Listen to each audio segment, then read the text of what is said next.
આપણે બધાને વોલ્ટ ડિઝનીના જાદુ વિશે તો ખબર જ છે, પણ એ જ જાદુ પાછળના માણસનું શું? આજે આપણે એમની જ વાર્તા સમજીશું, પણ એક બહુ જ અલગ નજરથી. એમના મોટા ભાઈ રોય ડિઝનીની નજરથી, જે કદાચ તેમને સૌથી સારી રીતે ઓળખતા હતા. ચાલો આ અનોખી સફર શરૂ કરીએ. રોય ડિઝનીના આ શબ્દો સાંભળો. એમાં વોલ્ટની એકદમ અલગ જ તસવીર દેખાય છે. દુનિયા માટે, લાખો લોકો માટે એક જાણીતો ચહેરો હતા, એક પ્રેમાળ વ્યક્તિ. પણ એમના ભાઈ માટે? એ માત્ર એમના અદ્ભુત નાના ભાઈ હતા. આ જ અંગત દૃષ્ટિકોણ આપણને વોલ્ટની સાચી ઓળખની નજીક લઈ જશે. તો સવાલ એ છે કે ખરેખર વોલ્ટ ડિઝની હતા કોણ? સાચું કહું તો એમને સમજવા એટલા સહેલા નથી. એ એક બહુ જ જટિલ વ્યક્તિત્વ હતા. તમે એમને કોઈ એક ચોકઠામાં ફિટ ન કરી શકો. ચાલો એમના વ્યક્તિત્વના અલગ અલગ પાસાઓને જરા નજીકથી જોઈએ. જરા વિચારો, એક જ માણસ, પણ એને જોવાની કેટલી બધી અલગ અલગ નજર. જે એનિમેટર્સ એમની સાથે કામ કરતા, એમના માટે તો વોલ્ટ એક જીનિયસ હતા, એક એવા જાદુગર જે વાર્તામાં પ્રાણ પૂરી દેતા. અને લાખો દર્શકો માટે એક હસમુખા ટીવી હોસ્ટ. પણ જે લોકો પૈસા રોકતા હતા, એમના બેન્કર્સ માટે તો વોલ્ટ એક બહુ મોટું જોખમ હતા, જે નાદારી તરફ દોડી રહ્યા હતા. તો આ બેન્કર્સ નાદારી શબ્દથી કેમ ડરતા હતા? નાદારીનો સીધો મતલબ છે કે આર્થિક રીતે બરબાદ થઈ જવું, દેવું ચૂકવી ન શકવાની હાલત. એમને એવું લાગતું હતું કે વોલ્ટના જે મોટા મોટા સપના હતા એ સ્ટુડિયોને ફાયદો નહીં પણ નુકસાન કરાવીને ડૂબાડી દેશે. દરેક મોટી વાર્તાની જેમ વોલ્ટની વાર્તાની શરૂઆત પણ બહુ નાની હતી. તો ચાલો થોડા પાછળ જઈએ અને એમના બાળપણના સપના અને શરૂઆતના સંઘર્ષને જોઈએ, જે એમને એક ખેતરથી છેક હોલિવૂડ સુધી લઈ આવ્યા. વોલ્ટની કલ્પનાના બીજ તો એમના બાળપણમાં જ રોપાઈ ગયા હતા. ખેતરમાં જે પશુપક્ષીઓ જોતા એમને કાગળ પર ઉતારતા, આ જ પ્રાણીઓ પાછળથી એમના મશહૂર કાર્ટૂન પાત્રો બન્યા. અને એમના કાકાની ટ્રેનની સીટીનો અવાજ, એ શોખે તો ડિઝનીલેન્ડની ફેમસ ટ્રેનને જન્મ આપ્યો. મતલબ કે બાળપણના અનુભવો જ એમના ભવિષ્યનો પાયો બની રહ્યા હતા. હોલિવૂડની સફર કંઈ આસાન ન હતી. બહુ સંઘર્ષ હતો. પહેલી કમાણી ફક્ત પાડોશીના ઘોડાનો સ્કેચ બનાવીને કરી. કેન્સાસ સિટીમાં પોતાની એનિમેશન કંપની ખોલવાનો પ્રયત્ન કર્યો, પણ એ ચાલી નહીં, નિષ્ફળ ગઈ. પણ વોલ્ટ હાર માને એવા નહોતા. ફક્ત 21 વર્ષની ઉંમરે, ખિસ્સામાં બહુ ઓછા પૈસા, પણ આંખોમાં મોટા સપના લઈને એ હોલિવૂડ પહોંચી ગયા. દરેકની જિંદગીમાં એક ટર્નિંગ પોઈન્ટ આવે છે. વોલ્ટના જીવનમાં પણ આવ્યો, પણ એ ટર્નિંગ પોઈન્ટ એક બહુ મોટી નિષ્ફળતા હતી. પણ નવાઈની વાત એ છે કે એ જ નિષ્ફળતાએ એમની સૌથી મોટી સફળતાનો રસ્તો ખોલી આપ્યો.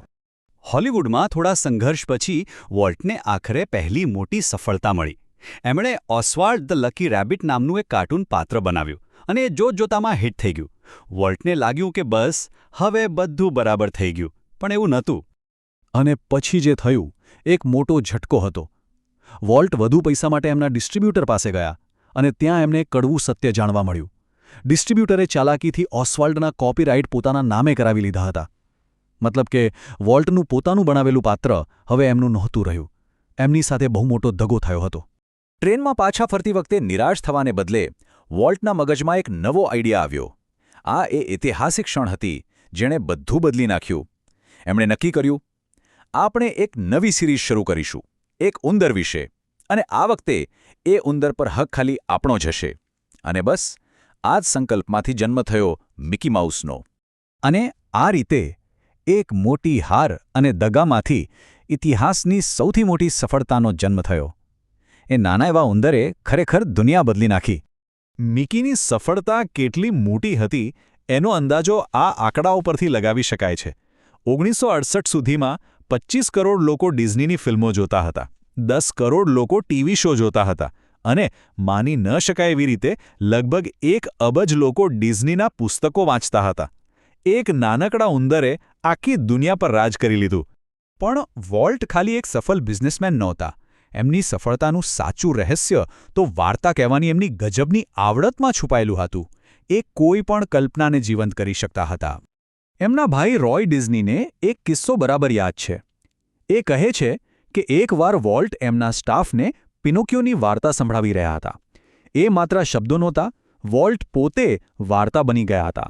એમની આંખો, એમના હાથના ઈશારા, ચહેરાના હાવભાવ, એવું લાગતું હતું જાણે પાત્રો આપણી સામે જ જીવંત થઈ ગયા હોય. રોયના શબ્દોમાં એ એક વિર્ચ્યુઓસો પરફોર્મન્સ હતું. અને વિર્ચ્યુઅસોનો મતલબ જ એ થાય છે કોઈ એવી વ્યક્તિ જેમાં પોતાના કામમાં અસાધારણ આવડત હોય, એક કલાકાર, એક જીનિયસ. અને વાર્તા કહેવાની કળામાં વોલ્ટ ખરેખર એક વિર્ચ્યુઅસો હતા. હવે વાત કરીએ વોલ્ટના સૌથી મોટા અને સૌથી મહત્વાકાંક્ષી પ્રોજેક્ટની, ડિઝનીલેન્ડ. એક એવું સપનું જે તે સમયે મોટાભાગના લોકોને અશક્ય લાગતું હતું. વોલ્ટના મગજમાં એક સપનું હતું, એક એવી જગ્યા બનાવવી જ્યાં એમના બધા વિચારો, બધી વાર્તાઓ એકસાથે જીવંત થાય. પણ જ્યારે એમણે આ વિચાર લોકો સામે મૂક્યો ત્યારે બધાની પ્રતિક્રિયા હતી પ્રેપોસ્ટરસ. મતલબ કે આ તો સાવ ગાંડા જેવી વાત છે. કોણ એક એમ્યુઝમેન્ટ પાર્કમાં કરોડો રૂપિયા રોકે? અને પ્રેપોસ્ટરસ શબ્દનો અર્થ જ છે સાવ મૂર્ખામીભર્યું, હાસ્યાસ્પદ. અને એ સમયે લોકોને વોલ્ટનું ડિઝનીલેન્ડનું સપનું બરાબર આવું જ લાગતું હતું. પણ લોકો ભલે ગમે તે કહે, વોલ્ટ પોતાના વિઝન પર અડગ હતા. એમને એક એવી જગ્યા બનાવી હતી જે આખી પૃથ્વી પર બીજે ક્યાંય ન હોય. અને આખરે જુલાઈ 1955માં એમનું એ વાહિયાત લાગતું સપનું એક હકીકત બની ગયું. ડિઝનીલેન્ડ ખુલ્લું મુકાયું. તો આટલી બધી સફળતા પાછળનો માણસ કેવો હતો? ચાલો, વોલ્ટના અંગત જીવન અને એમના વારસા પર એક છેલ્લી નજર નાખીએ. આટલી સફળતા અને પ્રસિદ્ધિ પછી પણ વોલ્ટ એકદમ સાધારણ માણસ હતા.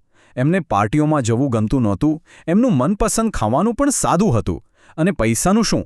જે પણ કમાતા એ બધું પાછું કંપનીમાં જ લગાવી દેતા. એમનું કહેવું હતું કે હું તો બસ આ ખેતરને ફળદ્રુપ કરી રહ્યો છું. મતલબ કે સતત રોકાણ કરીને એને વધુ સારું બનાવતા રહેવું. જીવનના છેલ્લા દિવસોમાં પણ વોલ્ટની નજર તો ભવિષ્ય પર જ હતી.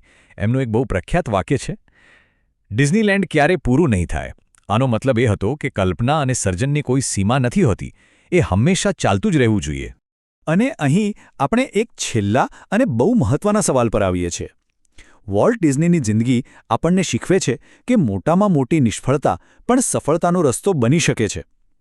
આ આપણને વિચારવા પર મજબૂર કરે છે કે જો નિષ્ફળતાનો ડર જ ન હોય તો આપણે કયા કયા અશક્ય લાગતા સપનાઓને હકીકતમાં બદલી શકીએ.